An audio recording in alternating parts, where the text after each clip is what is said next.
Kung sino man po ang may fingerlings na available dyan, yung 6 reverse na, yung malapit po sa Camarines Norte, gusto ko pong bumili kasi lalagyan ko po yung isang pitak pa, tsaka yung nandito pa po 3.5 po o 4,000 ang kailangan ko. Fingerlings po yung 6 reverse yung gusto ko. Ito pong isa nakapreparasyon na yan, medyo kinapos po yung fingerlings po kasi ang hinahanap ko po ay 6 reverse. Kinulang po ako ng supply. Gusto ko po yung 6 reverse kasi lahat po lalaki na siya, so hindi na po siya makibahog kasi mabilis po silang lumaki pagka ang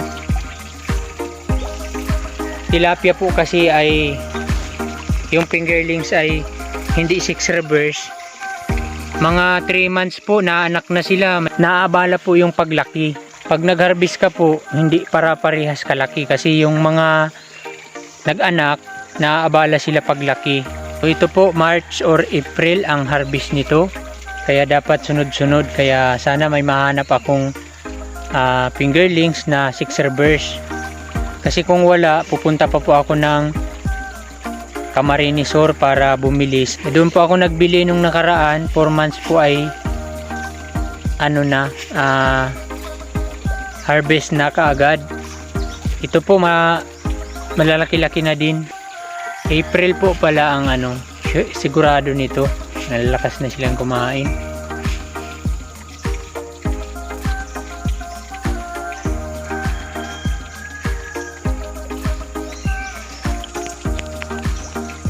Magpapatubig na rin po ako dyan para maihanda ako sa panibagong fingerling.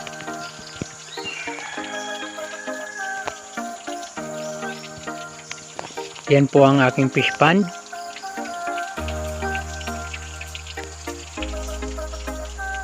Bagong repair yung mga pilapil niya. Pagka harvest kasi yung mga may damage na, pinapagawa ko na para hindi gaanong malaki yung sira pagka matagal na.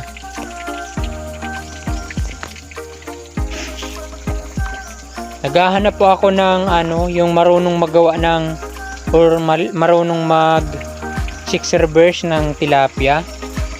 Sana po ay mayroon pong nanonood dito na marunong, kasi gusto ko rin pong matuto mag 6 reverse. Kaya sana po i-share nyo naman po yung i-share nyo naman yung kaalaman nyo sa pag 6 reverse para marami naman po yung matuto. Gusto ko pong matutong mag 6 reverse kasi yung pag 6 reverse po ay napakaganda po nun, kasi pag nag-harvest ka po yung tilapia daw para parehas, kasi nga kino-convert sila maging lalaki lahat.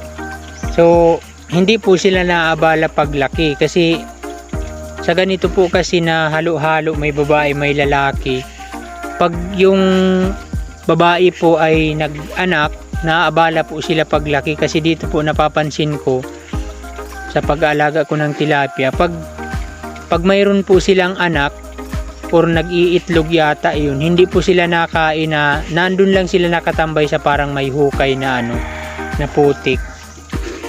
Nandun lang sila nakatambay kahit na tapunan mo ng pagkain sa malapit, hindi sila naalis dun.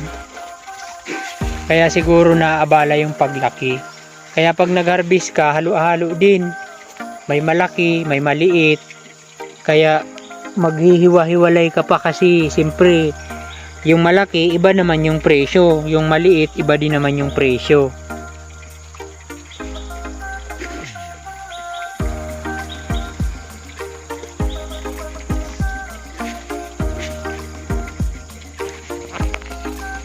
Di po ganong halata yung isda kasi mataas po yung pilapil dito sa napupwistuhan ko. Hindi gaanong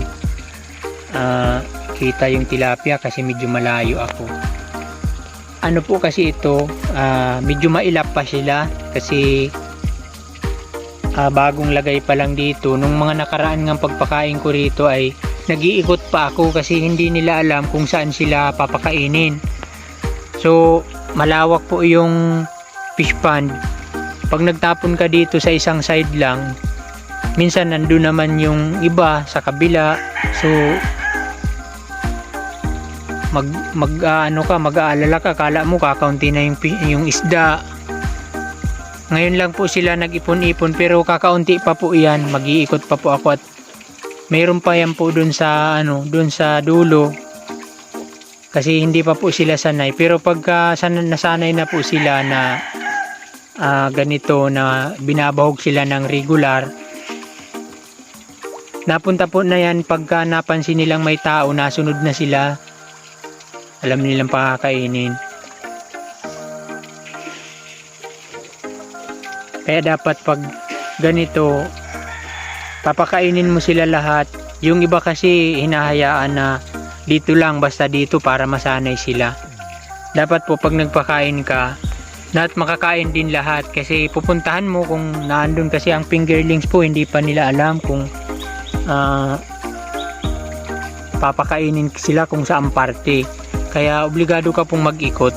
Ngayon pagka lagi silang kumakain ng umaga at gabi, ay umaga at hapon, pagka sila po ay nagugutom, ang hinahanap na nila yung taong naglalakad dito sa fish pond, kasi alam nila na papakainin sila. Kaya hindi ka na mag-iikot pagka sila ay malaki na, kasi nakikita nila at naririnig yata nila. Kasi ako po ay napukpok na lang ako na ganito na lang ako. Pag nakarinig sila ng tunog, naralapit na sila kapag malaki na sila.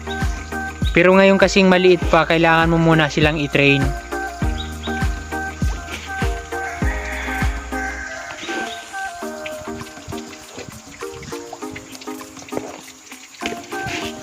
Kaya mag-iikot ako para makakain naman yung iba.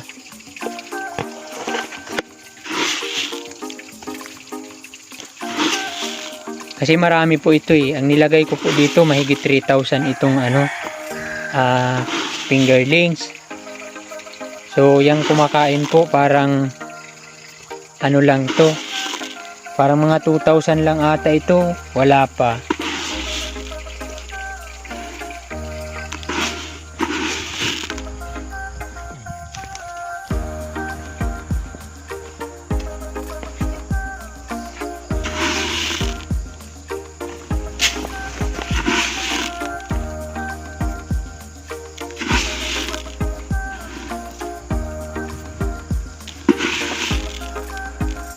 Ayan, may mga nakahiwalay talagang may mga nakahiwalay na fingerlings na hindi nakakapunta doon sa pinapakainan ko. Kaya kung hindi mo talaga sila pupuntahan, ayan, magugutom sila, so maaabala yung paglaki. So ayan tapos doon ako nagpapakain. Ayan.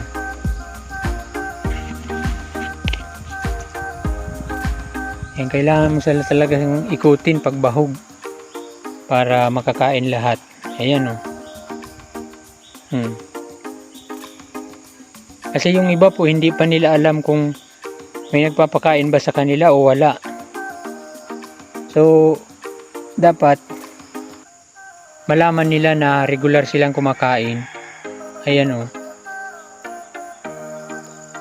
Kung hindi po yan inikot para pakainin, di yang pong isda na yan na kumakain ngayon dito, so hindi po sila makakakain. So makakalamang-lamang na yung mga naandun lagi sa binabahugan ko. Makakalamang. Pag harvest mo, ito yung maliit, kala mo inbreed. Ayan, ang dami dito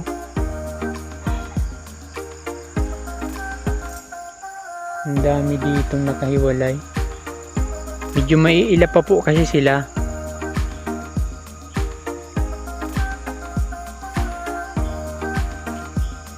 Yan na lang po. Maraming salamat po sa inyong panonood.